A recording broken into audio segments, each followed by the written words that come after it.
Selamat malam Bapak, selamat malam teman-teman. Perkenalkan, nama saya Maria Arimna Kontesa, kelas A semester 7, NIM 17030300015, jurusan Sosiologi. Di sini saya akan membuat video tugas ke-7 mata kuliah Sosiologi Terapan. Yang pertama yang saya bahas di sini yaitu tentang masa depan identitas dalam masyarakat. Digitalisasi informasi yang semakin meningkat, di mana semakin banyak informasi tersedia hampir di mana saja dan kapan saja.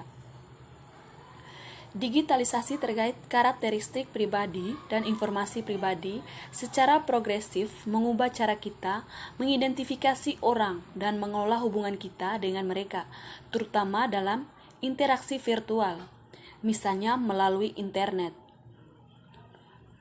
Sebagaimana internet telah membuka ruang baru untuk kehidupan virtual dan tambahan, identitas digital tambahan yang disebut identitas virtual sedang diciptakan karena alasan keamanan, keuntungan, kenyamanan, atau bahkan kesenangan, misalnya untuk komunitas rekreasi. Yang kedua yaitu tentang identitas dan teknologi canggih. Seperti yang kita ketahui, perkembangan teknologi tak dapat disangkal, telah merasuki setiap aspek kehidupan kita, dan cara kita sekarang menggunakan informasi terkait identitas tidak luput dari dampak perubahan ini, di mana kita semakin terpanggil untuk mengadopsi teknologi baru, biasanya lebih melalui obligasi daripada pilihan untuk berfungsi dalam masyarakat sehari-hari. Dan dengan era baru kenyamanan yang harus telah datang risiko dan tantangan baru.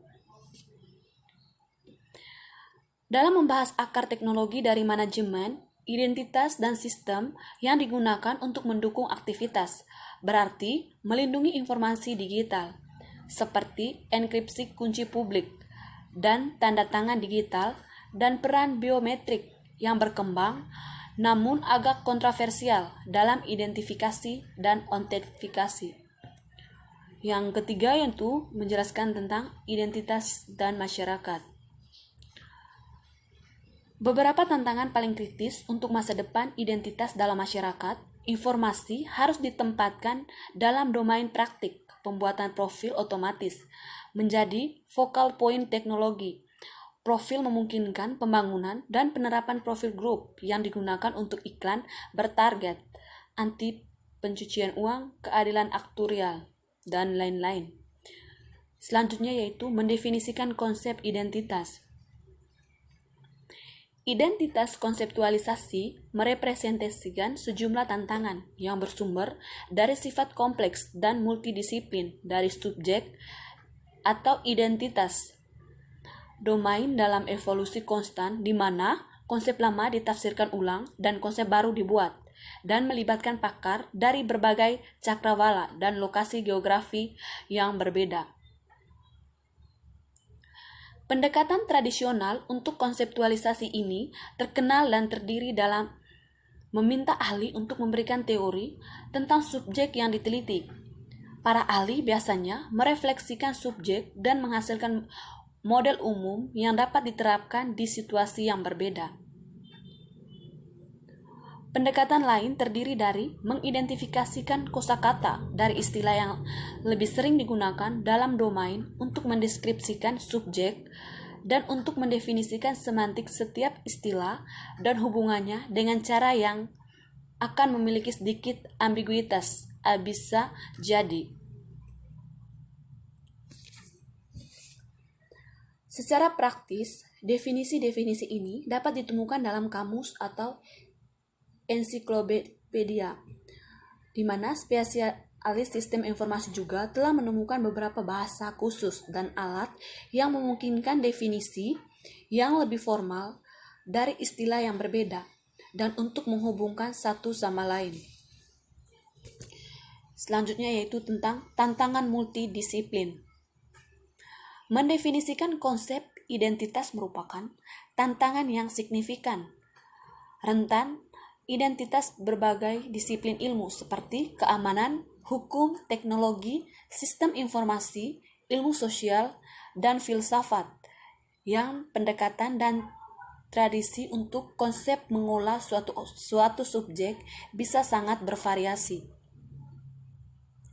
Misalnya, para filsuf mungkin tertarik dengan konseptualisasi tingkat tinggi dan abstrak yang menyajikan gambaran besar atau relevan dengan umat manusia. Sedangkan ilmuwan sosial memungkinkan lebih peduli tentang analisis dari penggunaan yang didasarkan pada kenyataan.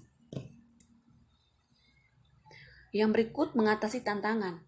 Yang pertama yaitu penting untuk dicatat bahwa definisi konsep dapat dilakukan dengan berbagai cara yang berkisar dari definisi yang sangat ketat dari konsep tersebut sebagaimana satu ditemukan di kamus dengan deskripsi yang jauh lebih formal seperti narasi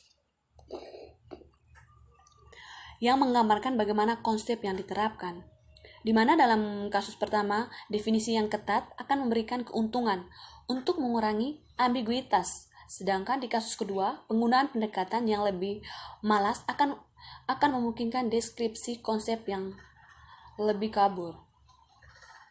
Yang berikut yaitu tentang konseptualisasi formal versus informal. Konseptualisasi formal dan informal harus dianggap berguna sejak saat itu mereka melayani tujuan yang berbeda. Konseptualisasi formal berguna untuk memunculkan konsep-konsep yang sudah mapan dan sudah mapan. Konseptualisasi yang lebih informal lebih diadaptasi dalam hal konsep yang masih menjadi subjek evolusi penting.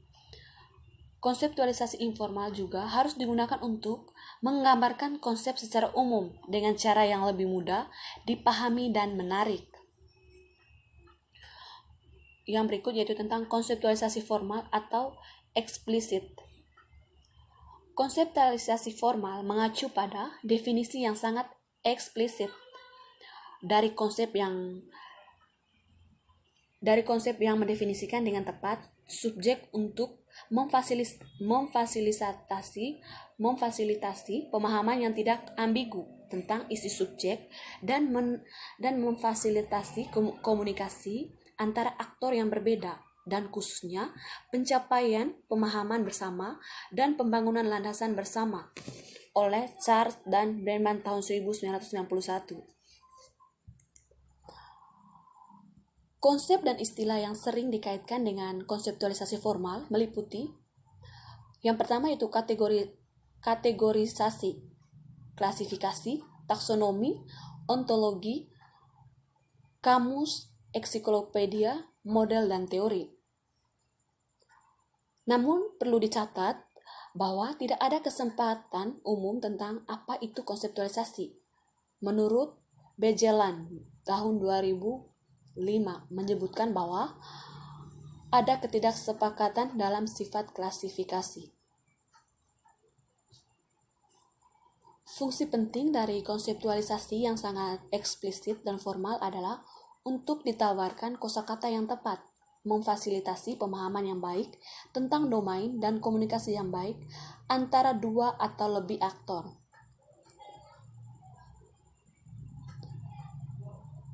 Jadi, sebuah studi yang dilaporkan di Bejelan tahun 2005 menunjukkan bahwa klasifikasi dapat berkontribusi pada pemahaman bersama konsep pemodelan dasar.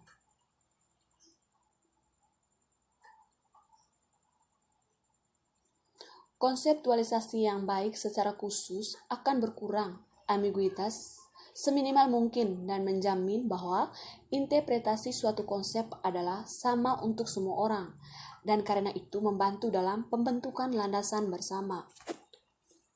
Yang berikut yaitu tentang konsep identitas dan identifikasi, di mana bagian ini didasarkan pada beberapa pekerjaan yang dilakukan sebagian dari Fides untuk memahami pemahaman konsep identitas dipersepsikan oleh pakar identitas.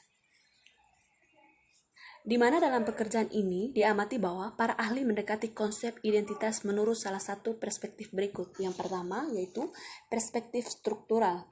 identitas sebagai representasi. Identitas dipandang sebagai satu set atribut yang mencirikan orang tersebut. Yang kedua yaitu tentang perspektif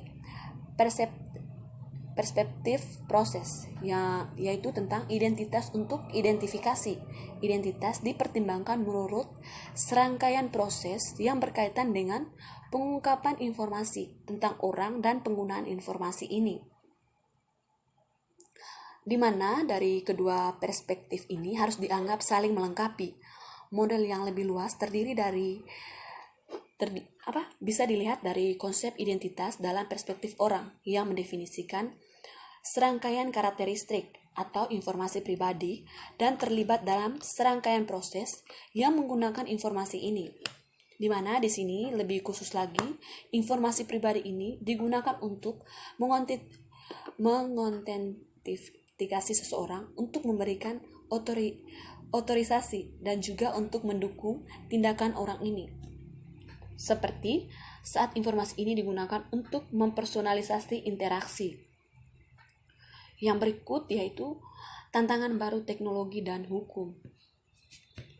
Perkembangan teknologi dalam masyarakat informasi membawa tantangan hukum dan teknis baru, di mana ini menyangkut penerapan dan kecukupan undang-undang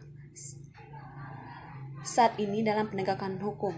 Tantangan baru tidak dapat diselesaikan dengan hukum atau teknologi sendiri, di mana mereka membutuhkan pendekatan interdisipliner yang dapat menggabungkan solusi inovatif dengan pemahaman menyeluruh tentang teknologi dan hukum.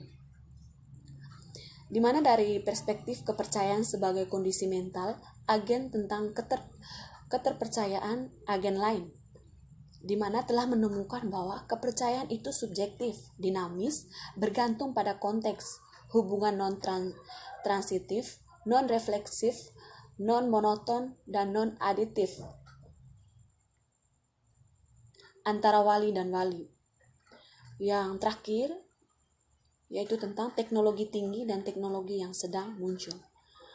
Perkembangan teknologi telah meluas setiap aspek kehidupan kita, dan cara kita sekarang menggunakan informasi terkait identitas tidak luput dari dampaknya suatu perubahan, di mana di sini semakin terpanggil untuk mengadopsi teknologi baru, biasanya lebih karena kewajiban daripada pilihan. Untuk berfungsi dalam sehari-hari masyarakat dan dengan era baru, kenyamanan yang seharusnya telah datang risiko dan tantangan baru. Demikian video yang saya buat. Atas perhatiannya saya ucapkan terima kasih. Selamat malam Bapak.